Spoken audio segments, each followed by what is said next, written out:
Money was never just money. From the very beginning, someone controlled it. And whoever controlled the money controlled the power. But who was it first? Kings, priests, or merchants?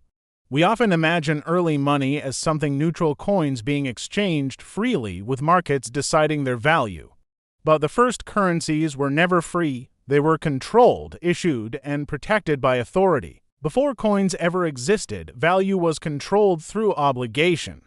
Control over food storage, access to land, protection from enemies, these were the currencies of the time. Control existed even without what we think of as money. The earliest monetary systems didn't involve coins at all. They involved records, clay tablets, marks on bone, tallies cut into sticks. Someone had to keep track of it all, and whoever kept those records held immense power. In ancient Mesopotamia, temples became the first economic centers. They stored grain, they distributed resources, and they recorded debts. Priests controlled the very first units of account. In this world, money was sacred and authority was seen as divine. So, were priests the first bankers? We'll come back to that. As societies grew larger and more complex, kings started to replace gods as the ultimate authority on earth. Currency became political. Coins were stamped with the faces of rulers, with symbols and messages. Money became a way to declare authority across vast territories. The invention of coinage was a revolution, but it also changed the nature of control. While metal standardized value, the minting of coins was centralized. Only rulers had the right to mint new currency. To counterfeit a coin wasn't just theft. It was treason, an act against the king himself. But why did kings want to control money so badly? Because armies needed to be paid. Coins allowed for the creation of standing armies, professional soldiers loyal to the state. Control of currency was, in effect, control of violence. Yet, there was another group gaining influence. As trade routes expanded and borders began to blur, merchants found gaps in the system.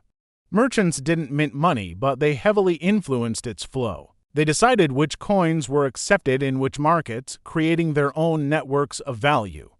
Control doesn't always mean creation, it can also mean circulation. Merchants, through their vast networks, decided which currency truly mattered. Trust followed trade. A king's coin was only as good as the willingness of merchants to accept it. So, who really controlled the first currencies? It wasn't one single group, but a triangle of power: the temples, the kings, and the merchants. Each controlled a different layer of the system.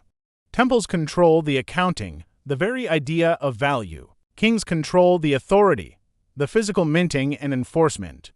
And merchants controlled the circulation, the practical use and trust in the money.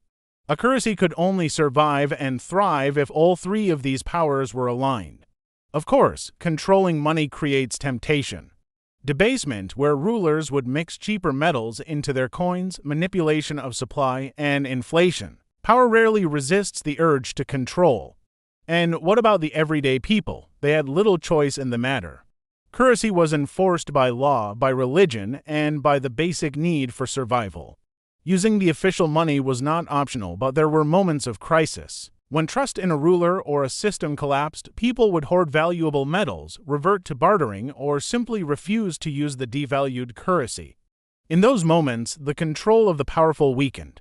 Today, we still ask, who controls money? The question is ancient, only the names have changed. The real truth, the one that's often unseen, is that the control of money isn't about coins or paper. It's about belief. It's about who people trust to define and maintain value.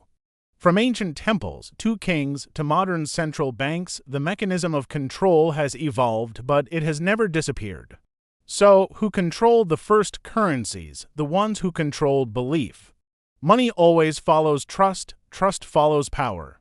And power always wants control. Thanks for watching. If you found this interesting, make sure to subscribe for more explorations into the hidden forces that shape our world.